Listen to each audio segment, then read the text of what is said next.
Welcome, visionary, back to our channel. If you're new here, we're super excited to share this new video with you. If you're a part of our community, we're super honored to have you, super grateful. So today's video is going to be a powerful kickoff on the conversation of the shadow side of human design. I have 3 of my clients slash soulmate community slash friends.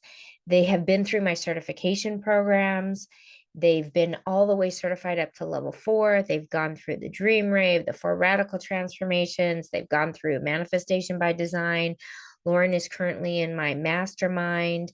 And I wanted to feature them and have this conversation because of the work that they're doing in their field of expertise. They are incredible people and doing really big things in their careers. They are launching all kinds of things in their businesses, and they're going to share more about that as we go into this conversation. It's been an honor to lead, guide, and direct them on their human design experiment and to see how differently their experiment moved through their psyche to create very different lives based on their uniqueness and their soul purpose. They're incredibly successful, all of them, and they have so much wisdom to bring forward. I'm truly honored. This conversation is going to inspire you, ignite your curiosity, and create a sense of mystery to this whole topic of the shadow side of human design. We're going to talk about why plant medicine helps, why it hurts. And we're going to bring in the conversation of sobriety into this conversation. And it's going to be an epic ride. But watching their careers blossom and take off from learning their human design has been one of the greatest joys of my life. I cannot wait to bring them to you and to have this conversation. So settle in. This is going to be podcast style. It's going to be a deep conversation. We're going to go deep. So give yourself some time to listen to this video. This is one that you want to get some laundry, do the dishes, take your time, and have this discussion with us. I want to hear your thoughts in the comments. I want to hear what you think about this. This is a topic that's very taboo. Most of human design do not talk about it. So it's going to be rich. It's going to be deep. I can't wait to see you on the inside.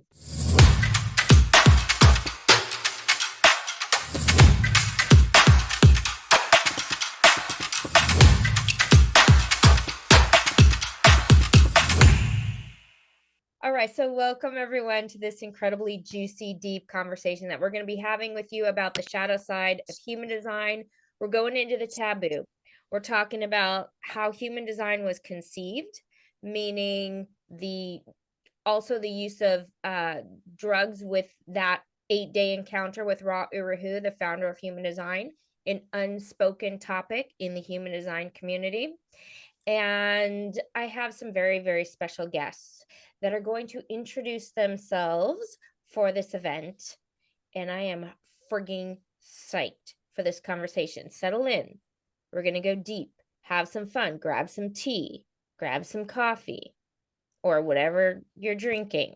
And let's get into it. So I'm going to hand it off first to Lauren Kay Wyatt, who is my co-host through my first book launch and my second book launch. And she's been here doing these interviews with me. And this is going to be a little different style. Lauren, introduce yourself and tell us a little bit about you.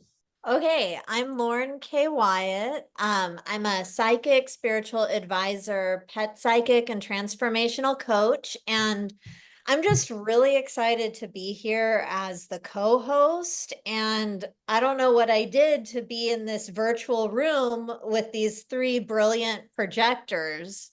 I'm going to be here and follow the energy and just listen. I'm a generator, by the way, in case you didn't know that. We needed a little energy. So we have 2 of these beautiful mental projectors, And watching their journey has been one of literally the greatest joys of myself as being a human design teacher and guiding them through their certifications and through their watching their lives like grow and unfold. And like to spotlight them and to share what they're doing now is really truly one of the greatest joys and honors of my life. And I'm not joking. I'm just super honored. And when I first met both of them, I knew they were going to be friends. And what I love about my community is it really is like it really builds this fractal, people that you can connect with over time. So, Lauren Wenzell, tell us a little bit about yourself. Hi, I'm so happy to be here. So I just want to go back to the very beginning. I'll do a really short and sweet intro. I met Lauren Kay Wyatt like 10 years ago. That was when I first started transformational work, and she was my first spiritual life coach. And she opened me up into spirituality, which I had been running away from ever since I was a kid. And I was like, no, no, no, this is not me. And then she just held my hand ever since. And then she told me about Raquel and her community when I found out I was a projector in 2018. And I was like really confused at first. I did not like what I heard about being a projector, but then I just totally vibed with Raquel. I loved her style. I loved how she was talking about what a projector is, how to live as your true self. And then just through the journey since then, I've just been so in depth as a 5/1, researching and going through the certifications with Raquel and her mastery in teaching. Um, Teaching and helping clients with human design too in their transformation, and just also stepping into more of like that consultant type energy as well, which has really been helpful for me as a projector, just knowing how to correctly operate with my aura type versus really honoring how everyone else is designed. And I connected with Alina when we were in Raquel's space as well. And we're just like two mental projector sisters cheering each other on. And I'm just so grateful to be here and be in this space with you all. So beautiful. Lauren does amazing work. I've been tapping in a little to your genius recently and watching her flower. She's such an incredible human design guide and just truly an honor to watch. And I want to hand it off to Alina. But what I love so much is how each one of you took the knowledge, followed your inner authority, and each one of you created lives so different.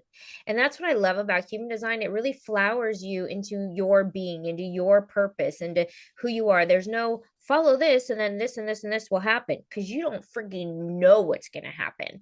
And that's the courage that I watched each one of you jump into. I had no idea how this is going to unfold in my lives. And you guys had so much courage to live your truth. And Alina's life took a really interesting turn through this. And so, Alina, tell us a little bit about that. Thank you, Raquel. My name's Alina Love. I am a 6'2" mental projector. I am a preparation and integration coach for psychedelic therapy. I serve earth medicines, and I am a human design guide. I have so much to say and so much gratitude, and I never knew I was ever going to go on this path. Whenever I met Raquel through my partner, I was completely lost. There was a lot of pressure of be something, become something, do something, learn something. And as you know, the pressures of society, I just felt like I was failing at everything that everyone else expected me to be or do. And I found human design through Raquel 4 years ago. Actually, 2019. Yeah, it's been a while. So she has been our mentor, our teacher. I have met these beautiful ladies in the class, and you really get to know one another, not only through a relationship, but on the inside of how we all operate so uniquely.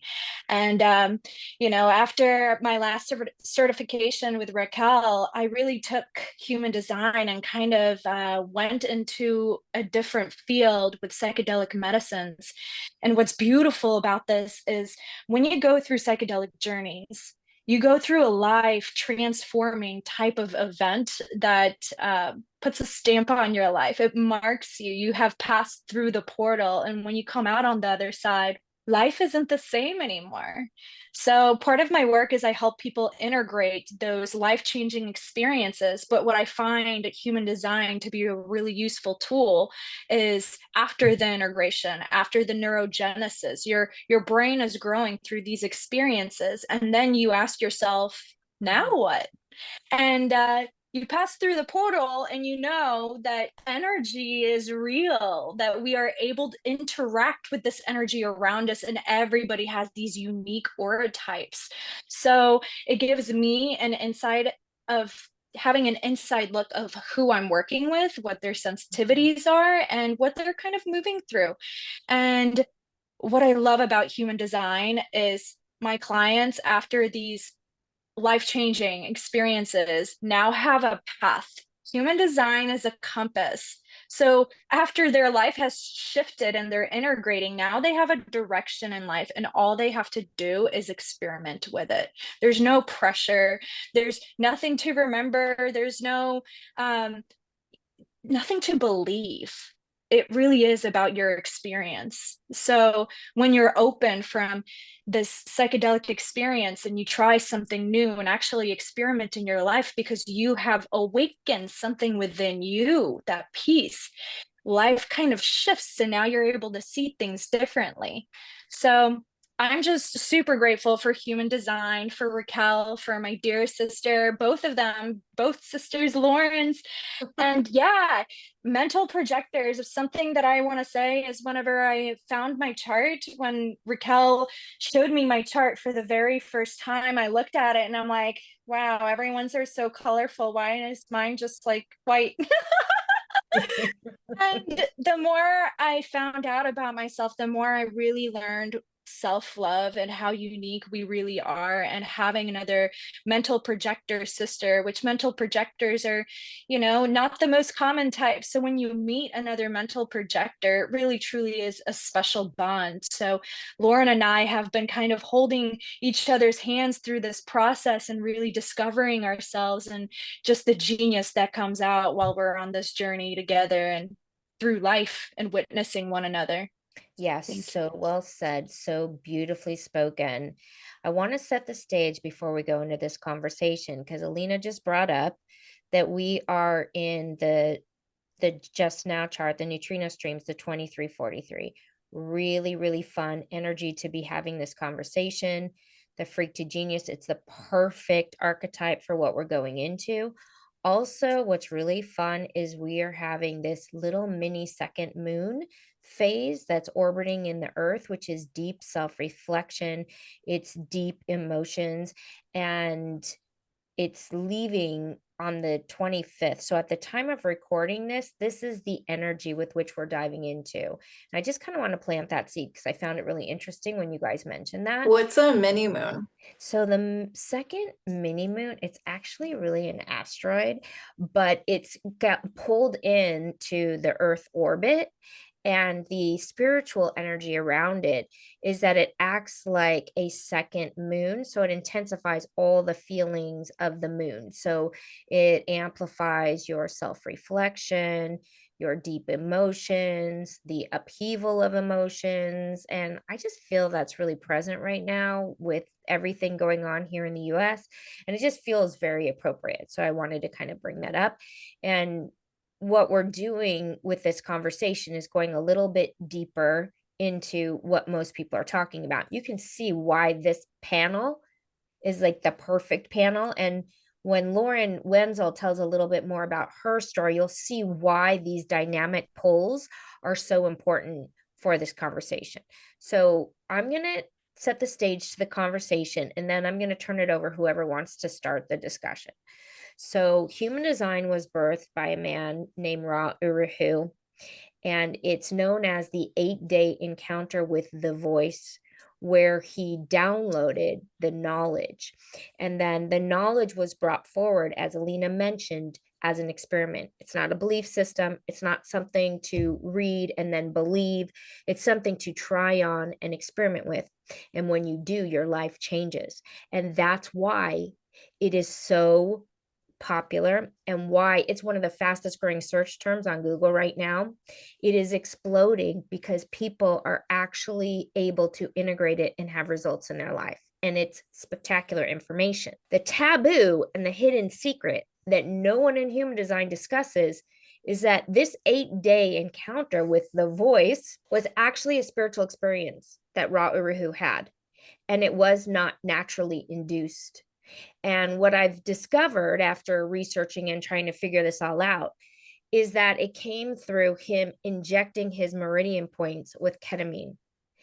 And because of Alina's path and how what she's developed through her research and through her experiment, I really wanted to hear her insights on all of this and what Lauren Wenzell has been through, because this is the conversation: is why do we hide that it was drug induced?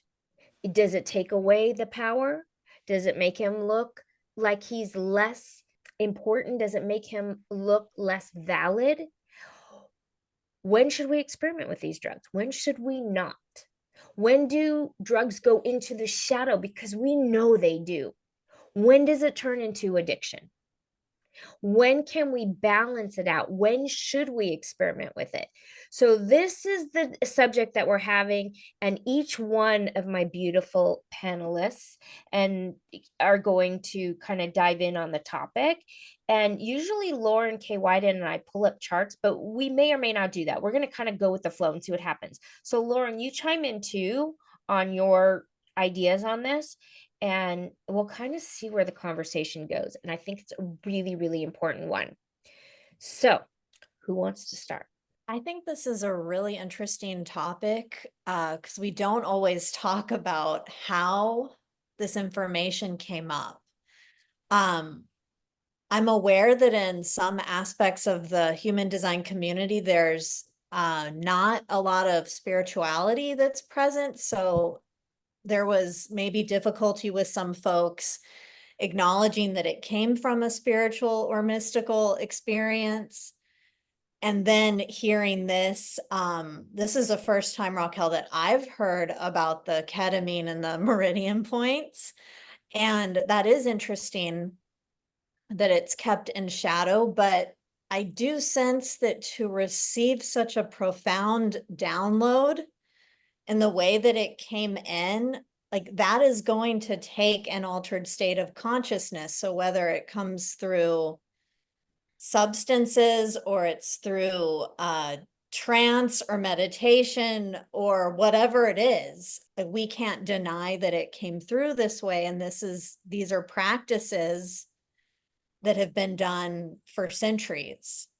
Like it's ancient to get in touch with the divine in that way, and then to share your visions and prophecies. I'm just grateful that it was so accurate, and that's surprising for me because I was one of those people who didn't really care for human design or like it much, but that doesn't even matter because I ended up integrating it in with my life, and I have to admit it works.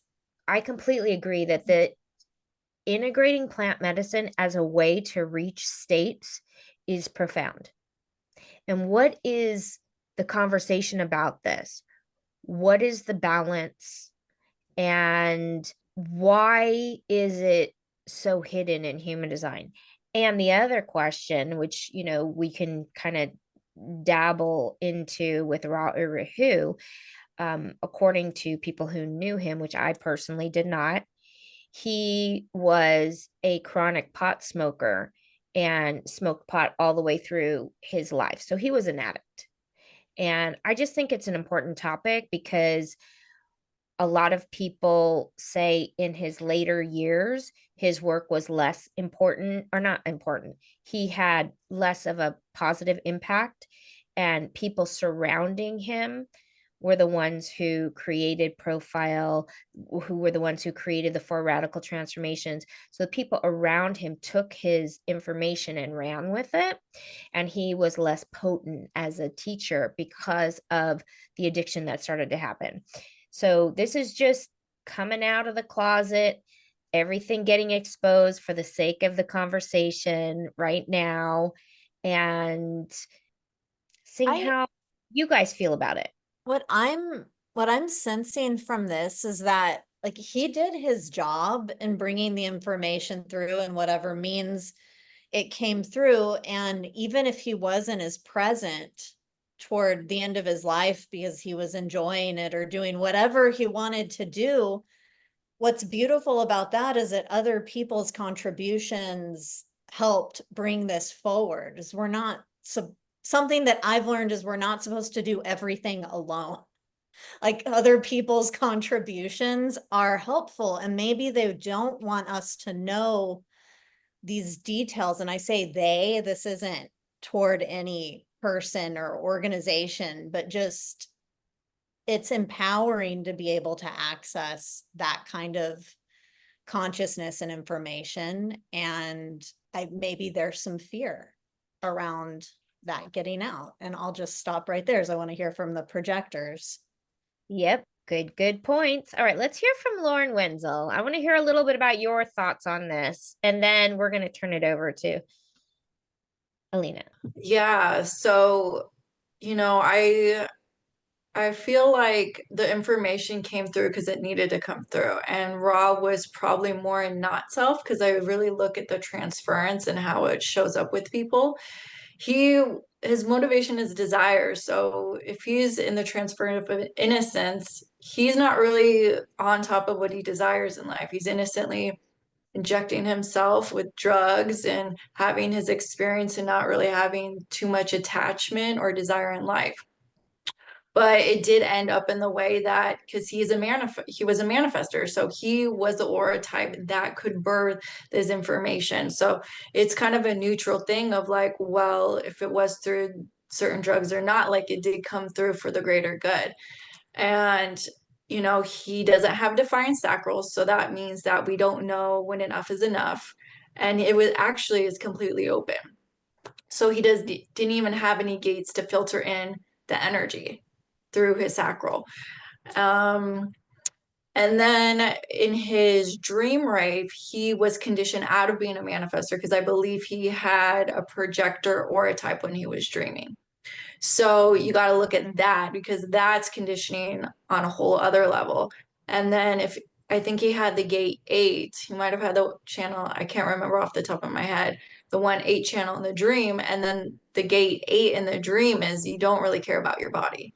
So you got to look at the factors in his chart of where addiction is showing up, and then in the dream wave, if that's programming him in a deeper level. So I think that the universe really uses us as sort of character points of what is supposed to happen, no matter our personalities or addictions. Like, it's going to happen however it's going to happen. We have absolutely our highest potential of how we can be in the world.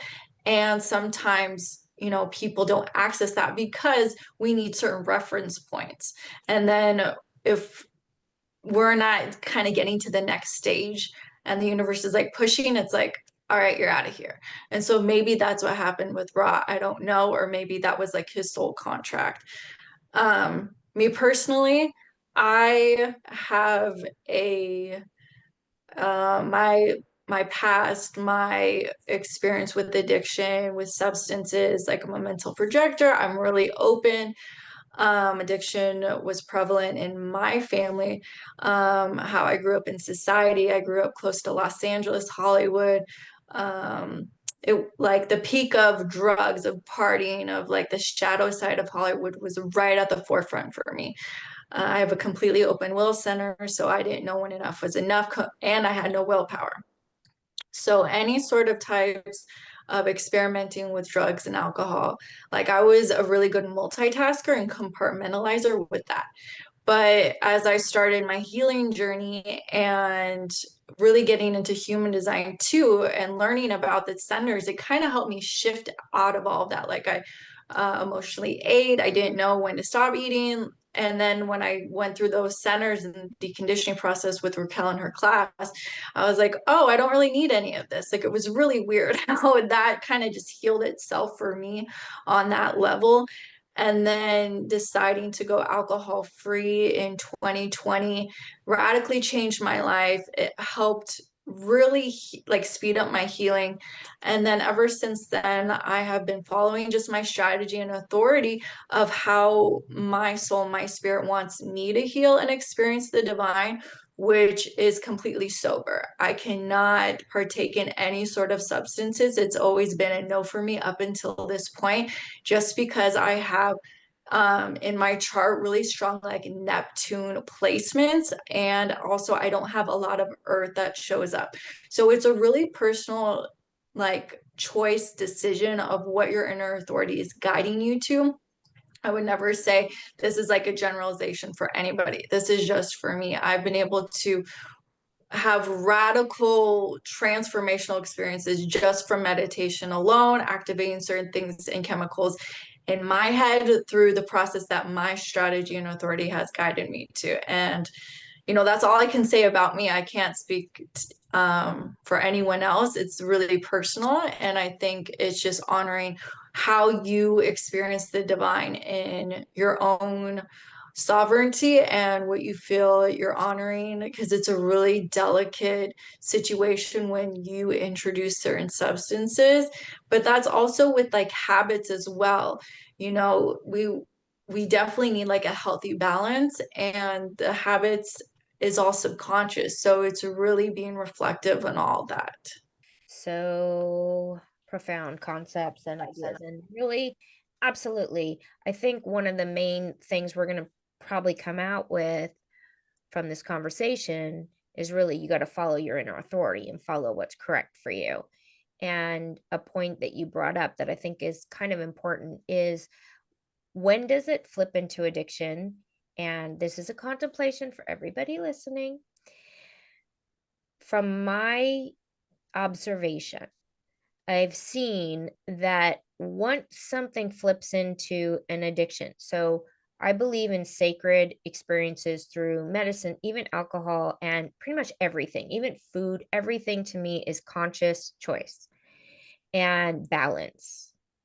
And when something flips into addiction, you almost have no choice. The addiction chooses for you. If you've witnessed anybody who's flipped over from, oh, let's have a casual drink, to drinking a bottle of tequila a night, they're not the same people.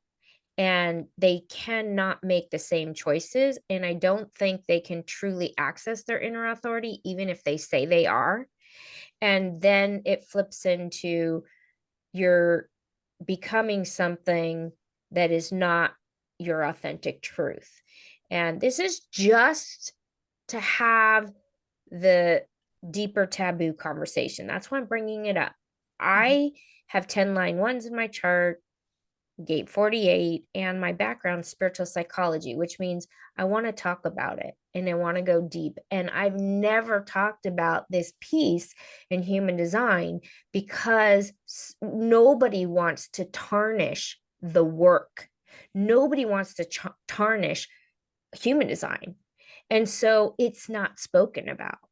But I also have seen human design communities where many of the people are in addiction field, and you can feel it, and it feels a little off to me.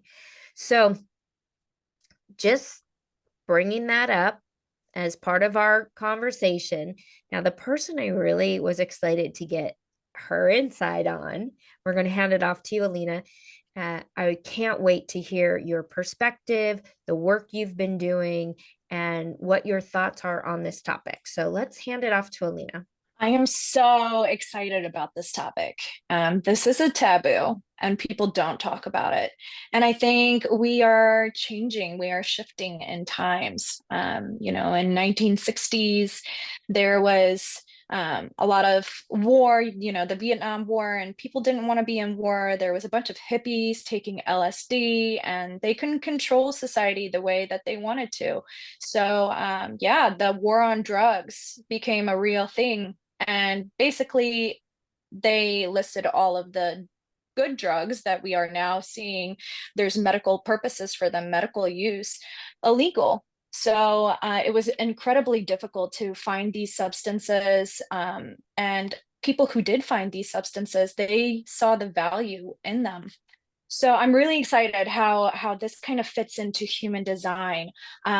This is a little surprise for me because I didn't know that it was ketamine. I thought it was ayahuasca. And the medicines that I specifically work with are more the natural earth medicines is what I call them. But keep in mind that synthetics, you know, we are on Earth. Everything is technically natural, right? Whenever it comes down to it, it's to a molecular level. So all of it is just compounds and molecules interacting through frequencies. So even ketamine can be a sacred medicine if you treat it the way a sacred substance would be, right? A sacred medicine. And it's interesting because people seek these medicines for numerous reasons. You know, ketamine is used for treatment, it's legal. People have a bunch of different clinics that are available to them. They have access to ketamine therapy now. And they go to these therapies to treat resistant depression, PTSD, anxiety, and a lot of people who have suicidal ideation. So it kind of makes me wonder what was Ra going through that he reached out to these substances, right? What was inside of his internal world? What was he going through? And when you start exploring these substances, whether it's in a therapeutic type of experience, a ceremonial experience, or just on your own, you start realizing it starts opening doors, right? So just think about what a compound is or a molecule is.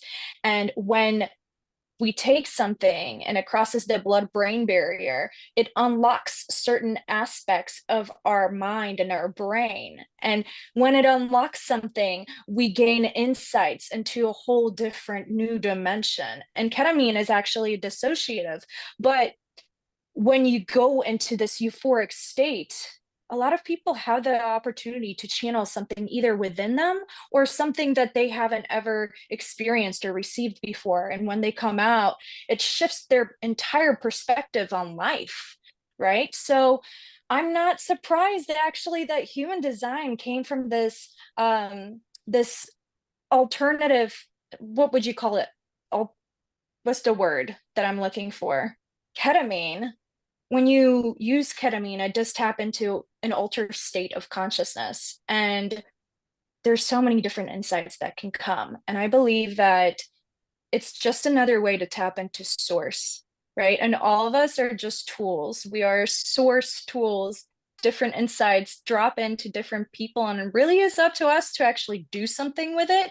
And if we just sit with it and sit on this idea that we gained insight on, then it's going to be dropped into someone else's consciousness so they can take action and bring this into the world and share it with the population so it can make the impact that it is intended to make. So I believe that Ra was really onto something. And whenever you first discover something, for instance, a lot of people have different insights on ayahuasca. You know, a lot of people who own very successful companies, those insights came from them. And when you start kind of pulling the thread, you realize, oh, there's something really here. And he was the one who started pulling the thread, kind of compiling it together. And to a certain point, may have been using ketamine as a crutch to continue going down that path. But ketamine, unlike other psychedelics, it can be addictive. So the shadow aspect of this, the not self, is the addiction, not knowing when enough is enough, right? And he might have started using and abusing ketamine, and it is a dissociative. And sometimes I'll just name a few risks of using ketamine. Chronic misuse can lead to bladder damage, cognitive impairments, and other health issues. So towards the end of his journey, if he was still abusing ketamine, those impairments may have impacted his work with human design. So I believe maybe he was onto something. No, I know he was onto something. Here we are, you know, living the work that he has brought to us.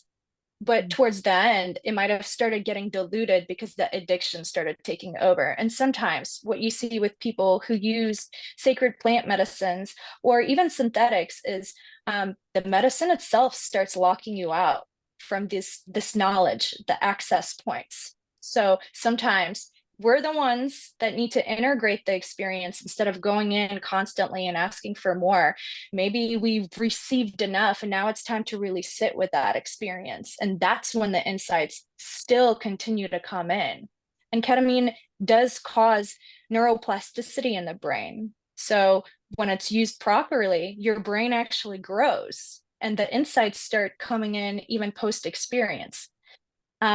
Yeah, I'm really passionate about these different medicines. You can tell, but with human design, it's just really fascinating because of the insights that he brought and how the team kind of started taking over. And it's part of an evolution type of thing that has happened with human design is these other people also put in their insights. And like Lauren said, these substances are not new. They've been used for thousands of years. One that not many know about is called cochion, and it was in Europe. That is a mixture from ergot fungus that's very similar to LSD, and it was very secret. You had to be in the club. It was within Greece, and you had to be in the club to have this drink, and you couldn't talk about it. It's like Fight Club, right? And who would serve it would be women, and they were known like pretty much like oracles who were giving you a drink to open up the key inside of your mind to have these insights that you couldn't get from your regular state of consciousness. But I believe that we already have the ability to open up those doors of perception inside of our own mind. All we need to do is access them through stillness and meditation and really integrating what's coming to us. I believe that we all have the ability to channel these insights, and we don't need substances necessarily to access them. But sometimes these plant medicines, they kind of are like a shortcut. And I'm not, whenever I say shortcut, it doesn't mean the easy way. It means the fast, really hard way sometimes. So that's a little bit of my insight. I think the reason why they might have hidden it is because of the war on drugs and how it wasn't received in the best of light. What if people found out, oh, this guy just started taking some drugs and that's how he got human design, and I think it had to be this way so people could really take it and experiment with it and then see it for themselves that actually there's something here. Yeah. So many beautiful points. A couple I want to key in on. One is that all of the substances we're here on Earth, everything is natural. Of course, arsenic is natural too, right? So you want to be careful what you're ingesting and what the power is and what each substance can do for you. The other point that's really important is that it was a spiritual experience, and these spiritual experiences are natural to us. We can have spiritual experiences, and sometimes we need to unlock it through a substance because we're trapped. And I think talking about the 60s, we had to come out of the 50s, which was a very deeply conditioned time where all people knew was how to wake up, go to work, have the family. I mean, you couldn't even get a divorce at that time. So we needed to bust. I shouldn't say we needed, maybe the program pushed through humanity this incredible energy of LSD that came on the scene and helped people shift their consciousness. And unfortunately, the dark side turned up at that time and people got confused.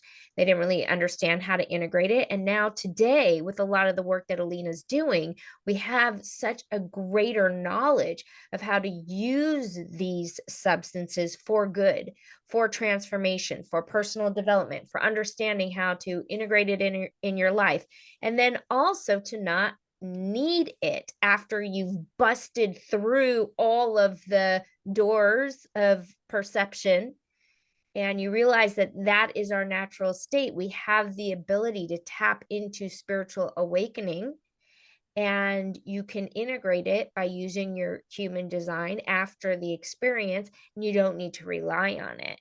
And I think that once we can have these conversations, not be afraid to say, human design came from this experience that Ra Uru Hu had. It's nothing to be ashamed of.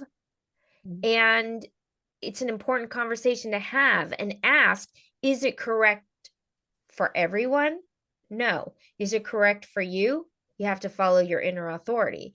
And also the taboo of the spiritual awakening. That's another thing that really bothers me in the human design community. Some people think that human design isn't spiritual. It's so crazy to me. It is one of the most spiritual experiences to understand the truth of who you are. And the encounter is a spiritual awakening. And Ra is a mystic, but he didn't want it to be a new age piece of information. And so he belittled the new age. And sometimes because Ra is a heretic, people took that as the new age was so silly, when really there was so many important things that happened in the new age as well, and in the spiritual teachings. There's a lot of teachings that are not that high vibe also. Yes, there's a lot of cults that have happened. There's a lot of shadow in that environment as well. But I think that having the conversation lets us see how this all evolved, what was powerful about it, what wasn't, and how to tap into our own spiritual experiences. So I'm going to hand it back to Lauren Kay Wyatt, and however you want to add to the conversation, we'll kind of go around one more time. How are we doing on time? We're good. It's like I'm watching TV or listening to a podcast. There's just so much to take in and listening to everybody. What came to me with what Raquel was just talking about how Ra belittled the new age, I wonder if it was some of his internalized fear about himself and these different topics he was exploring within himself, and how much self-judgment was in that, within his perception of that, and just how, I guess, as people, we can put our judgments into so many things because we grow up thinking, oh, drugs are bad because of this 1950s programming. Also, we can acknowledge how people do abuse drugs and how this happens. But it seems that when something new comes along, or it's in like the heretic, this new point of view comes along, people want to minimize it. And, maybe like saying it was spiritual or that it was drug induced, it wasn't safe to fully talk about the truth, but now it is, because we have so, like, it's, I don't know when was human design founded? So we have all those years. 1987. Oh my gosh. Okay, so we have a long time and a lot of evidence, and what I'm thinking is just like the abstract collective. Like, we've seen a lot of personal transformation stories happen. So now that we know that this is real and people are more and more into it, it's safe to talk about all the stuff that wasn't safe to talk about before, like our own relationship with spirit and the ways to tap into consciousness, whether it's through meditation, through how our relationship with anything we ingest, or it's through different medicines.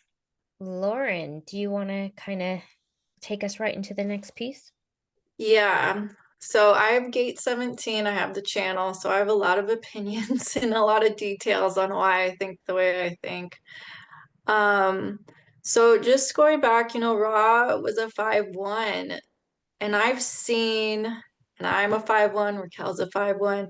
This is such an intense profile because literally the 5 is like at its pinnacle, the savior. So Ra can be projected on him like God. Oh my God, this savior, this system is going to save my life. And in human design communities, you know, he is still sort of referred to in that way.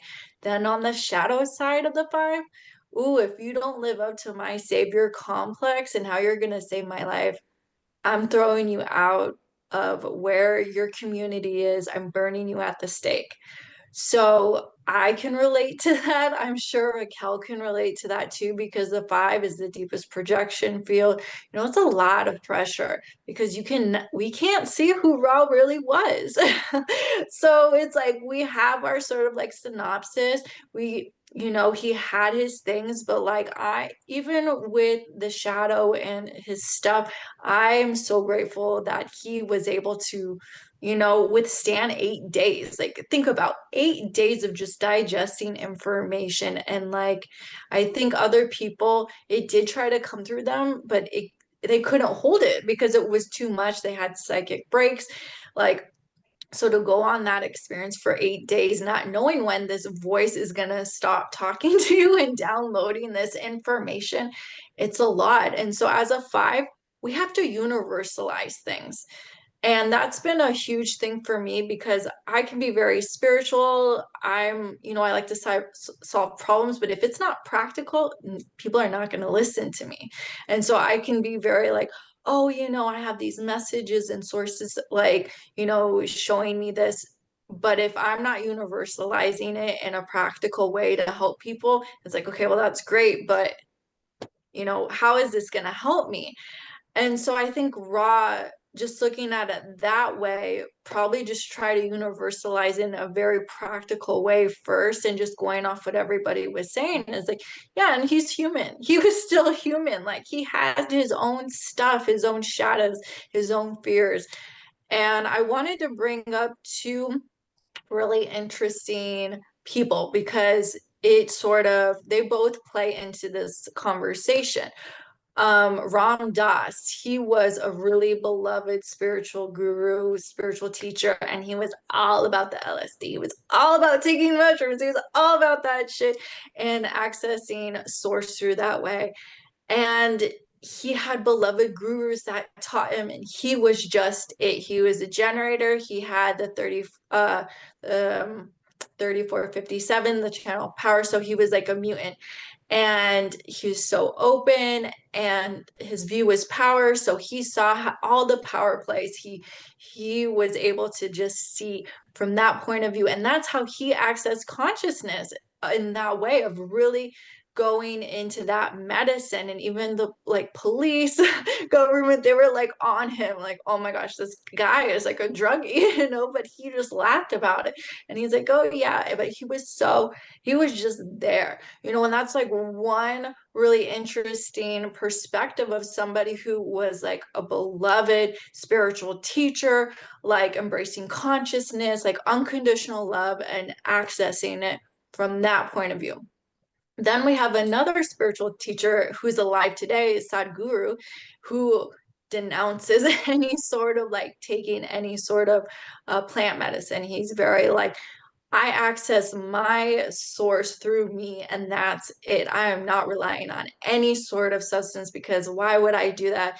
That's not where my power is. And so, but they both still are really good representations of they're still able to access that and their message of unconditional love of what they're bringing into humanity. And so maybe Ra wasn't like the best spokesperson for that in his own ways of like what he chose and his habits, but he still was a very big proponent on self-love through human design because he said, you want to love yourself, do this experiment. Like, don't believe me. It's not a belief system. Just try it on. Just do it or don't. Like, you don't have to buy into what I'm saying. Like, it's just here. And then if you want to love other people, look at their design too, because we have this image of how we want everyone to be. And that's usually through our monkey mind and our trauma and this and that. But it's like when we have something that's very concrete, practical that we can look at, it's like you can't run away from that. This is who somebody is. And so as a mental projector, I would love to have a defiant sacral. You know how many things I would get done? It would be amazing. And at the same time, I wouldn't be able to laser in and focus as I do and see things. And so it's just, continuing to notice that monkey mind, embracing like, this is what my soul chose this lifetime. Like I'm really listening to that and listening to, integrating what we find on our way with using human design, because it's not just human design alone. It's what helps us heal, like Alina and how she's found psychedelics in a very healthy way, what have found for me personally, and just each person using in human design as well. Yeah, I do think that you guys are adding such incredible perspectives, and I love it. I really, really love it. I think that as we're looking into the human design perspective and questioning where it came from, Ra's piece, absolutely, he was the one to bring it. He was masterful at that, and his journey was perfect as it was. And as an observer and as teachers and as leaders in this new mutation, we need to ask, what do we want to embody? What do we want to bring forward? What's really important for us and for our work? And for me, just because John Martin made such a big impact in my career, and he was my teacher, and he was integrating ayahuasca into his teachings with human design. And I noticed that because of the aversion to the spiritual new age type of information, he missed out. And this is just fully my opinion. Take it or leave it, my observation. He missed out on the ability to know that there are other things and tools available, tools that could cause personal transformation of the body, to awaken spontaneous healings, people having miraculous healings by understanding the spiritual in a logical way. How far we've come, like Lauren said, since 1987, through the collective and all of the things that we've experimented with, we've gotten to the point where we know that through different spiritual healing modalities, people are literally healing their bodies from illnesses. And I think that that's one piece, that when you do not see all of the dimensions of the spiritual new age world and what it has offered, you miss some of the tools of healing and self-actualization and not needing a drug to get you there. Just my opinion. Now, what I'm going to do is I'm going to send it off to Alina to kind of wrap us up, and then we'll each one of you kind of share a little bit about who you are, how people can get to know you. And I'm going to include some links to you in the description. So I'd love to hear also, you guys can provide an invitation for people to come and get to know you as well. So Alina, why don't you wrap it up for us? Yeah. So, Ra, he was a 5/1, a heretic and an investigator. And when you investigate on this realm, there comes to a point where you start seeking other ways to investigate, especially whenever you tap into different levels of consciousness. So I just want to say that an 8-day journey is a lot for anybody, whether it's mushrooms or ayahuasca, including ketamine. It's a long time. So, and this is just my speculation, it may not be fact, but I think whenever he went in, he realized that something very important was coming through, and it was trying to show him something. And we have been so conditioned during that time, religious conditioning, conditioning from our societal norms, what's normal, what's considered normal and what's not, and how now we're moving into a completely different time. There's been many of millions of people who have sat with psychedelics, with LSD underground, and it's not as taboo to talk about, oh yeah, I had this spiritual experience where I felt God and I talked to God, and I had this breakthrough, and these messages went through. And there's a lot more people that can sit down and they would be a little bit more open-minded than they were back in the 80s and the 70s. So, I give a little bit of compassion to Ra of, what do I do with this genius information? How do I even tell people about it? Because they're going to ask, well, how did you find out about this? Right. So the voice, and around that time, there was still people who were able to channel things. And channeling wasn't as taboo as sitting with different types of substances, right? Channeling is something that I think many people can do. And I believe that Ra did channel underneath a substance while he was in a substance, in an alternate state of consciousness. And yeah, these things, how they interact with human design and what he brought forward is a breakthrough. It is a mutation.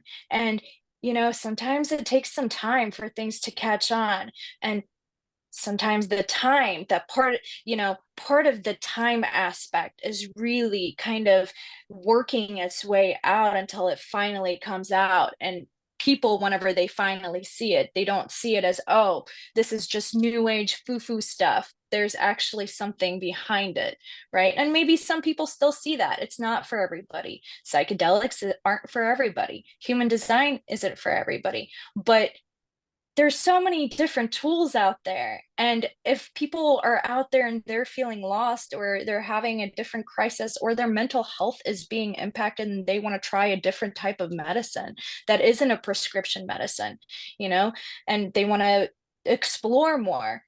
Ra explored, and what he found can change the world, right? So I'm pretty surprised that it was ketamine and it was an 8-day journey. And at the same time, I feel like what he heard, that voice, that channel, I really do think that was from Source. And Source has been using these different tools, the I Ching, the chakra system, the Kabbalah, for thousands of years. These are ancient modalities. And what if those modalities were also channeled through Source? And now it's time to put them together so we can move into a whole different era. And we're here. We're on the cusp of a different mutation. So it's just really exciting that this doesn't really have to be a secret anymore. More people are coming out of the psychedelic closet. More people are starting to have these experiences, and it's saving lives. So we can actually talk about it, and it doesn't have to be a taboo. We can actually say, yeah, he sat with ketamine and he had these experiences. And during that time, I believe he was in his self, not in his not self. Whenever you fall into the not self, you kind of lose the message. The voice might not come through anymore. So I'm just really grateful to learn about this experience. I'm really grateful to talk about it. And I think these tools are just another example of how they can change our lives, and how they can inspire us to bring on new innovations, different type of ideas that can impact humanity. Yeah, so one thing you'll notice in this conversation, no one is saying this is the way, do it this way, or one way is better than the other. Because we all here know that there is power in whatever choice you make. And your choice is the one that impacts your life. And that is really the beauty of human design, is giving everyone that freedom. So if there is a dimension of work that says, in this work, we want you to be clean. When I did my master's degree in spiritual psychology, they said during these 3 days, do not drink, do not smoke pot, do not do anything that alters you, because we're going so deep in your own personal material that needs to be healed and talked through. So they asked everyone to make that choice. And then the important point to that is you don't then demonize the choice to actually use the sacred medicine, go into ritual, discover something through that journey. And so I want to ask each one of you listening in and hearing this conversation, what have you experimented with? What is your journey? How was it for you? Because what we want to do is lift the lid. This is part of the times that we're in. As we are moving towards this mutation, we cannot have things hidden. We can't have things beneath the surface. You have to lift up in order to really awaken truth. And we can't keep pushing down hard discussions. So we want to hear from you. What has your journey been? What do you need to experiment with? What has your spiritual awakening brought to you? Did you experiment with any type of ayahuasca, plant medicine? Are you curious? This is the group. Or on the flip side, do you have any addiction issues you need to work with? This is the group of people that can guide you and help you through what you may be questioning, contemplating, or experimenting with. And the beauty here is to stay open-minded. There's no right or wrong. There's only the observation and the personal choice. So what I want to do is I want to give each one of these beautiful, amazing beings the opportunity to share a little bit about what they do and how they serve and what their unique medicine is. Because I'm so honored to give them a platform so you guys can see their genius. I want you to now know if one of them feels like they're on your fractal, how you can get in touch with them. So Lauren Kay Wyatt has a beautiful gift to the world, and I can't wait to hear or share it with you. I've loved this conversation so much. I have learned so much. I felt my heart open. I was contemplating on the question that you asked, Raquel. I feel like I'm a listener to this conversation. And at this point, up until this point, I have not experimented with plant medicine. The times when I did experiment, there was no ceremony with it. It was just being stupid at college. But things have changed, and there are new ways to have this experience unfold. So as for the gift that I offer people, I am a natural born psychic. I have a lot of tools, a lot of education. I love supporting my clients in navigating their lives and relationships with trust, love, and confidence. I love helping people to see through illusion, to live beyond illusion, to see the truth. And whatever means a person does to do that is just fine with me. There's no judgment here. My sessions are judgment free. But if you want to connect with me, I do have a couple quizzes on my website that go really deep and can give you some real truth. They're called The Illusions of Relationship. The other one's called Spirit Speaks. My website's laurenkwyatt.com. Yeah, and we'll put some links down below, but I would actually like to hear you share just a little bit of your piece with the animals and your work with them, because that's a really important transformation we're in during this mutation with the Gate 19 and what we're moving into in 2027. And I think a lot of people need to... Whoa. Unknown caller.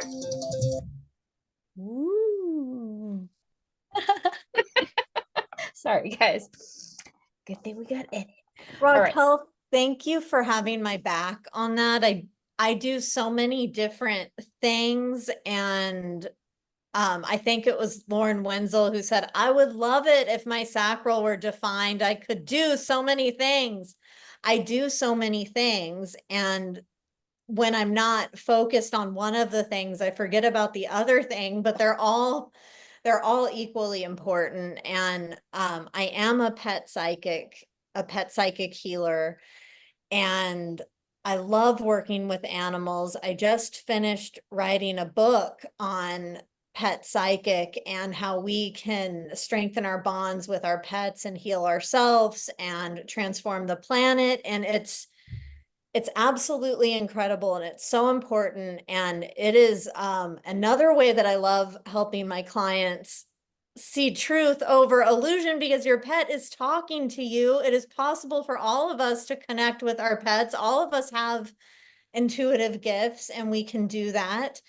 And I love working with nature spirits and the fae to allow me to do that. So my book goes into detail and talk about people making fun of people for these different methods and beliefs that we use.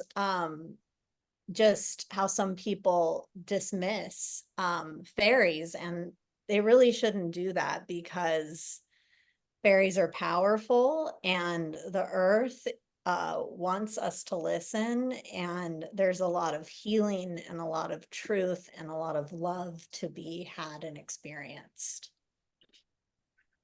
One of my great joys right now is watching Lauren about to get a book deal for her book. So I just want to add that it's going to be epic. It's really important. And this piece with the animals, it's a big piece in the mutation. How are we going to heal our relationship with the earth and with how we eat and how we treat the animals? I mean, we are animals. Don't forget. Yes. Yeah, we can get in touch with that more, and whatever it takes to believe and know that that's true. So, Lauren, let's hear what you're up to and what you want to offer to anyone listening and feeling drawn to your medicine. So I'm a clairvoyant life coach. I'm a human design consultant and expert, and I help clients really align to their design. I help them through really like transitory um like phases of their life that they're going through, just helping them them into their next destination, accomplishing their goals, sitting with them through whatever emotions they're like processing. I always offer a safe space. Non-judgment is really important to me. My son is in gate 50, so my personality son. So I'm really here to be that mama bear, even though I don't have the full channel. It really is like a huge part of my design. And I also just get invited to things that I don't even promote. So I offer like specialty human design sessions with business, with the Dream Rave, with PHS, foundational stuff, and then also one-on-one coaching programs as well. I have gifts in writing and communication. So if people need help with what they're wanting to message, if they're even like going through a book, which I've been invited to help, that I didn't even promote, but that's just how it works for me. I'm helping my mom with her book, and how she gets to put that out into the world. And yeah, so I'm here just whatever anybody feels drawn to it, if it's in alignment with my inner authority and comes through. Like, I really am just here to be in service and help people step into their power. That's really important to me. I always shine the light of where somebody's power is, how can it be within them, where have they forgotten, and just really loving themselves through that process. So genius. Mhm. Freaky Genius is in the house. The energy. I just have to say, do you notice how integrated human design is when Lauren speaks? Well, all of you actually. But I mean, this girl knows her stuff. She knows her views, her environments, her transferences, the dream rave, like all of these pieces. And I hate to pat myself on the back right now, but I'm going to. But I'm really honoring her. It's really, for me, like human design had to go deep. I had to know every single layer and every single level and go deep, deep, deep, deep to all the things.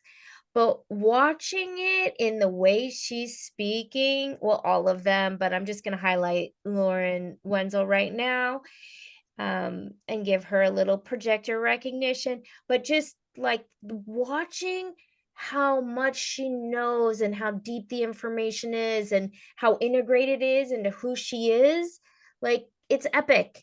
It's epic. And so I just really want to honor you, Lauren. I really have loved watching how deep, we're both investigators, so we're just like, yeah, yeah, yeah, yeah, yeah, yeah, yeah.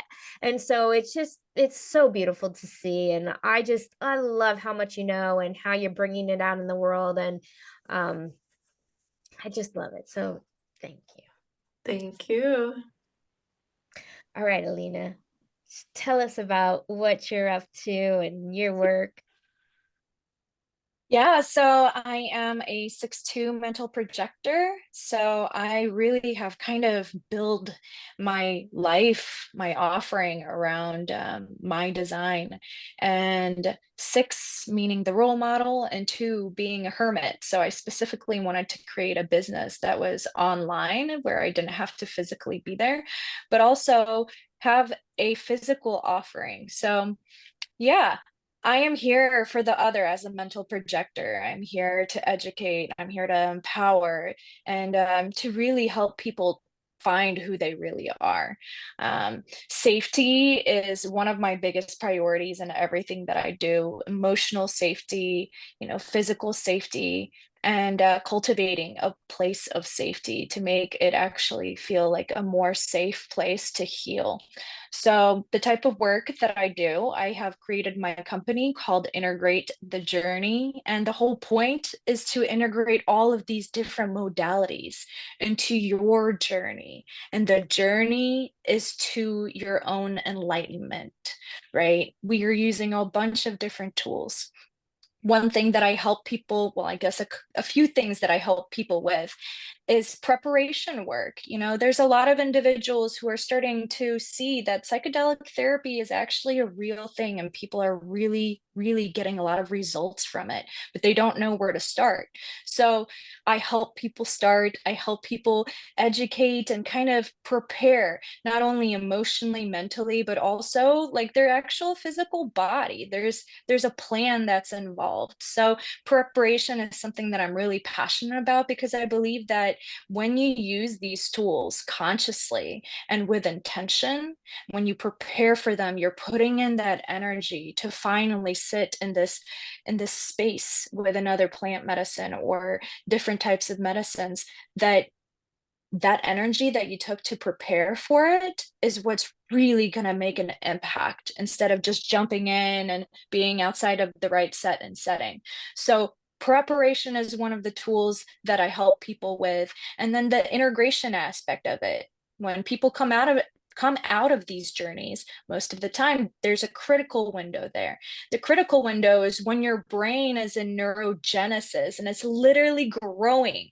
So integration actually kind of digesting the insights that we get from these experiences that aren't always easiest to talk about with everybody, right? Just like how human design was channeled through ketamine, people are able to channel through really potent and powerful insights, and kind of helping people place these things together is really insightful. So it's not just a experience that they had. They can actually apply the knowledge and then create wisdom. Wisdom, the difference between knowledge and wisdom is actually implied. You're actually using it throughout your journey of life.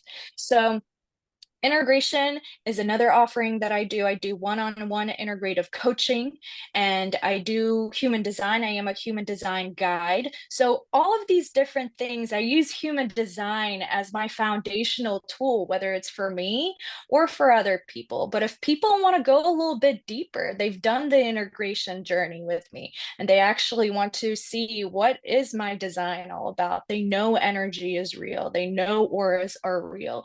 They've been through the portal, and that's when we enter the world of human design. Another offering that I give is detox. I work with multiple different medicines. I am a facilitator of earth medicines. One of those earth medicines is called Kambo, and it's known as the vaccine of the jungle. It's an incredibly powerful medicine, and it is absolutely one of the most, I just have such a beautiful relationship with this medicine. And it works as a detox, but it is also peptide therapy. So I educate people about Kambo, and then I give sessions, actually in-person Kambo ceremonies, where we create safe, secure, solid, and beautiful places to actually have these experiences, right? Where people feel safe to heal. And it is a very healing experience. People in the Amazon, Kambo is used before ayahuasca ceremonies to cleanse the body. So it's a really powerful experience. It's not psychoactive at all. And it's interesting how peptides play a role in this, right? And with human design, there's so much depth in this. It even drops down to the amino acids. So this is super interesting to me, because even peptide therapy has amino acids in it. So the last offering that I have is really strategizing your life, right? Some people need to take a step back. And one of the powers of a mental projector is we're like the owls on the tree, being able to look down at a situation. And it's one of the things that I'm good at. I help people kind of create a plan. If they if they walk forward towards a psychedelic therapy, but they don't have a plan on the back end to create, break old patterns or create a whole different life. That's kind of what I fine tune into. And I help people create a different life and really just find themselves. So, with my own experience, I have been through a traumatic past as a mental projector, being very open and being very receptive, been through childhood abuse, through domestic abuse, trauma of all kinds. And I'm here to hold this space. I'm here to hold darkness. And I'm so comfortable with all of that. There are no bad parts. So part of my offering is really pulling in all of these different modalities and helping people walk in their journey and their journey of evolution. And Integrate the Journey, you can find me at integratethejourney.com. I also run a Facebook group called The God Molecule. And you can also find me on Instagram, Integrate the Journey, or Alina Very Love. So thank you. I think we had a psychic moment, because when you started talking, I was thinking, the frog. I need to do the frog. And I will tell you that I do feel like I'm kind of at the point in my life where I just am getting a no with most medicines, but that one I do want to do. I do feel that that's like a little piece that I want to kind of integrate. So I was feeling that when you started talking, and then hearing your discussion was pretty exciting. So it's just my own little personal desire to experiment just a little bit with that. And all of their links will be in the description below. So anyone feeling like you want to touch in, I will have everything available for you. I hope you all have enjoyed this conversation, because I most definitely have. I love talking about it. I love hearing people's journeys. I love exploring the shadow side, the taboo side, the things people aren't talking about. I love opening the doors to opportunities, to perception, to seeing things in new ways. So I hope you all have gained something from this conversation. And as we're kind of wrapping up, do you guys feel there's something, a piece that we didn't talk about, that we missed, something you want to kind of end with, or something you feel we need to include to be comprehensive in this discussion? I can explain a little bit about combo because I said combo, but people probably don't know what it is. Combo is a natural medicine that comes from the monkey tree frog in the Amazon, and it is used as a vaccine of the jungle. It's used to help with depression, with anxiety, with different mental conditions, but it's used for a bunch of different issues. And it comes from a frog, so it's really unique. That's what combo is. Another thing that I wanted to mention is, we were talking about the shadow side and addiction being a shadow side, and how human design plays a role in the not self of with the medicines. And I think a lot of people knock on the door to get answers, and they keep on coming back. And at a certain point, they forget that they already have the gift inside their heart. They have the opportunity to not necessarily use substances. And I think that's when the message is that we should stop. We have the power to access these doors without anything. So I think part of the shadow is it's a message, right? We're going into the shadow and kind of to step out. Yeah. I don't know if that came out as a freak or genius, but I wanted to hit a little bit on the shadow aspect of things. Pretty genius for sure. Lauren and Lauren, do you want to add something to the mix that you feel like we needed to kind of use to wrap this conversation up? I'll just share from my perspective, because my view is personal, and so that's really how I'm good at teaching.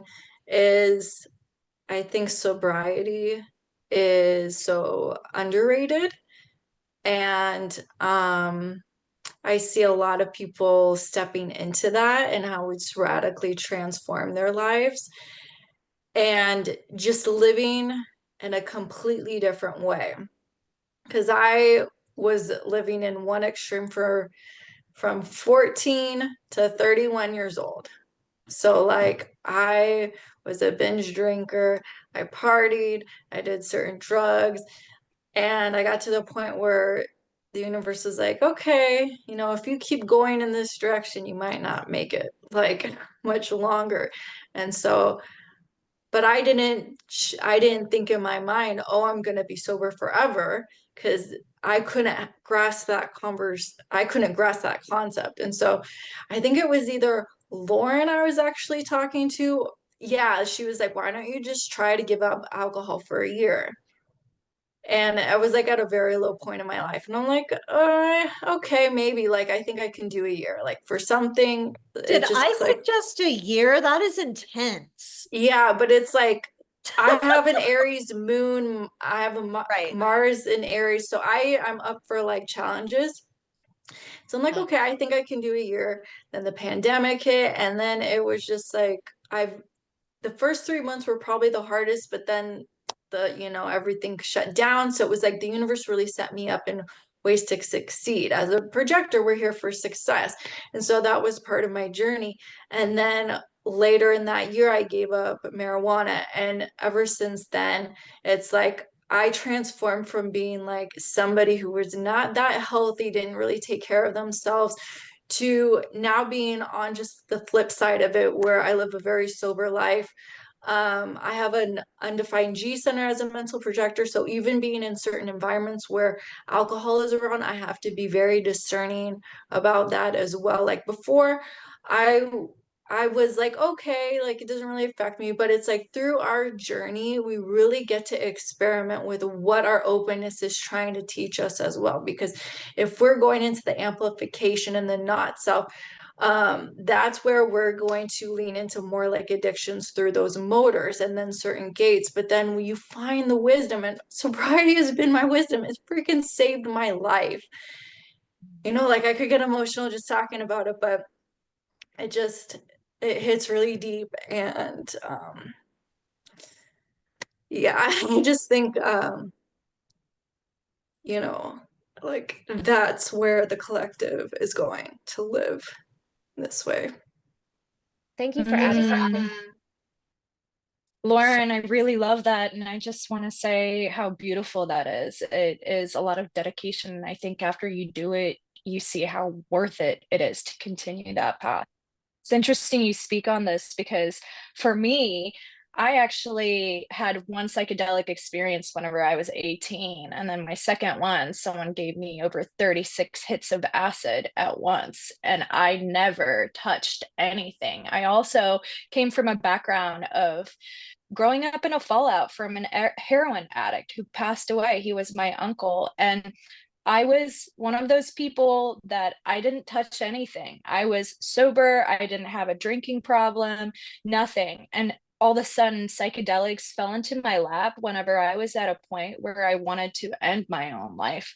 So it's very interesting because it's kind of like the opposites. Here we are, two mental projectors. I didn't have any substance abuse at all, was afraid of ever having substance abuse. And what got me out of that experience of my own personal hell and saved my life was ayahuasca, a potent plant medicine. So it's just really interesting how these things work and how each journey is just so unique, and not everything is, a black and white kind of thing, right? I just wanted to say thank you for speaking on that and how I relate to that in a completely opposite way. Thank you for your journey. Yeah, I'm so excited that both of you shared just a little bit, because from my observation, that's what I see. I see two beautiful mental projectors coming from different perspectives, loving and honoring each other's choice in life. And I want to speak for myself. I think both are really important. My first spiritual awakening came from the shamans, where we did plant medicine in a ritual, and it was one of my first spiritual experiences.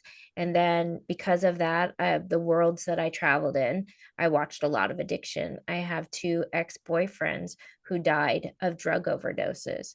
So that's how close I was to addiction being lethal.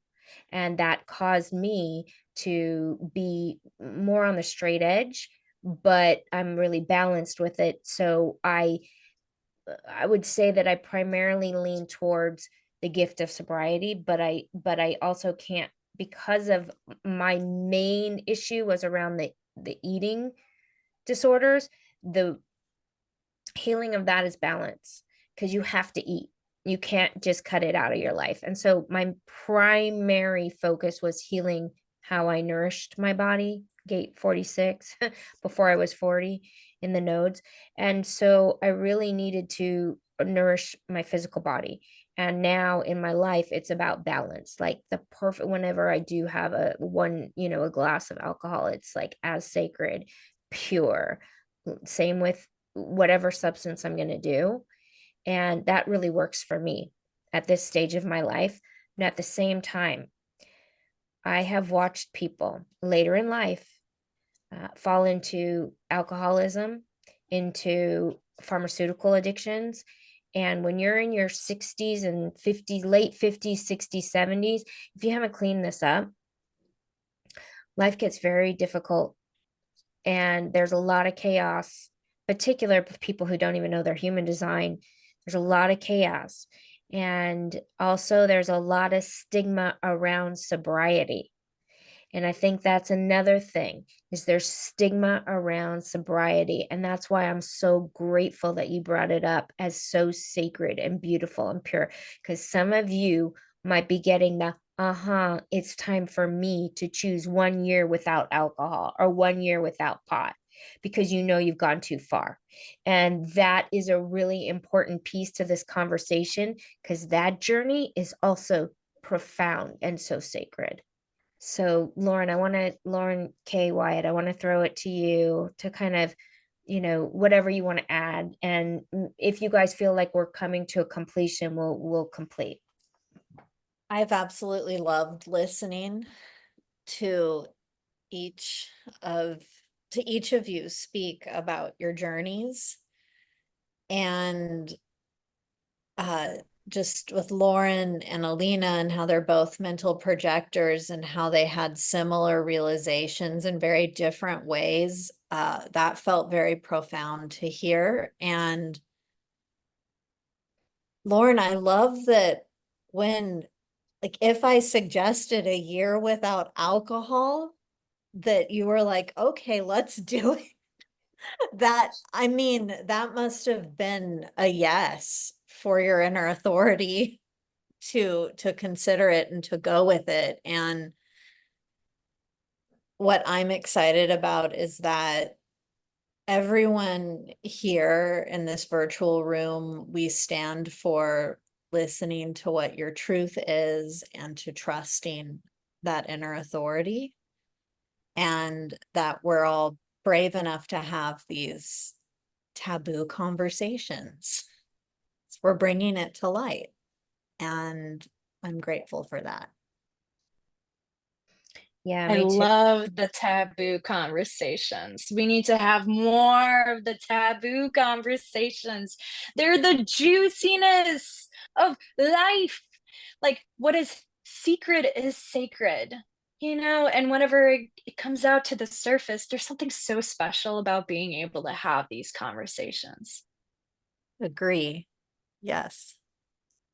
So agree. When you have a safe space and you can go deep and you can share whatever hidden, repressed, uh, dark material is within your psyche, when you have either the sacred space of medicine or psychology or human design guides to tap into that and release it, you're healing yourself, your body, the planet. It's sacred, it's beautiful. And these beautiful beings right here have so much courage in their own lives and their own paths. And even today in this conversation, the courage to share their journey and what they've been through. So it's truly an honor to be here with you guys. And that was one of my favorite conversations I've ever had. Like, it was so juicy and delicious. Oh, I love you, Raquel, and I'm so grateful for you beyond words. Lauren, Alina, you guys are just like here. So much love. I miss all of you. All of you. Human design has been by far one of the most impactful things that I have been through, and it really is a journey. It's an immersive journey. So, Raquel, thank you so much. Like, from the bottom of my heart, I felt like since 2019, I have grew wings, and we're approaching 2025, and we're in this transit right now where I can feel it, that finally my wings aren't even fully out yet. And the reason why I have the courage that I do is because I finally found myself. And I don't know if I could have found myself without human design. So I have so much gratitude for you and what you have taught us. And anybody who is thinking about taking a class with Raquel, or multiple classes, certifications, to really do this as a career, it's so worth it. Like, it is so worth it. It's going to change your life. So thank you, Raquel. We love you. Thank you. Thank you so much. I have to say something about what you said. When someone as young as these two beautiful women are, especially when you're talking about the line 6, the role model, the reason why Alina can be living it, and if when you speak you see her living as the role model, she didn't have to wait her 3 lives, because the role model, it's just like the oak tree in the acorn. It exists within the entire process, and when you're able to tap into it and learn yourself and do as much work, she can be that role model even as this young beautiful, she's in the just started the aloof on the roof phase, but you come out as like the role model and you hold it. And that's due to the work that you've done. And so it's really profound to see, so profound to watch. And so it's truly my honor. It's really my honor to watch and to see your wings. I just saw him behind you go. Yeah, just wait till my crone age. Ooh. Thank Yeah. you. Thank you. Really. Thank you so, so, so much. Thank you all. This has been so wonderful. So blessings to you all, and thank you for everyone who's with us in this journey. And I hope you give us your feedback below because we all want to hear it. Mwah.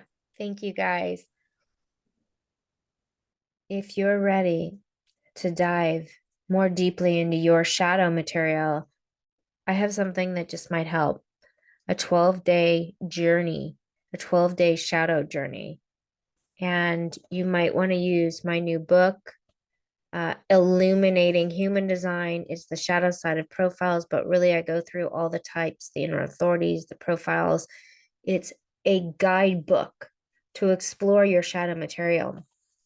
Wherever you are in your journey of wanting to do plant medicine, wanting to take a more path of sobriety, whatever you choose, when you have a guidebook to ask questions on what's coming up for you, what's happening, this can be your therapist to walk you through what you need in order to let that material come up and not be afraid of what's underneath the surface. So I'll put some links to the book in the description below, and I hope you enjoyed that conversation.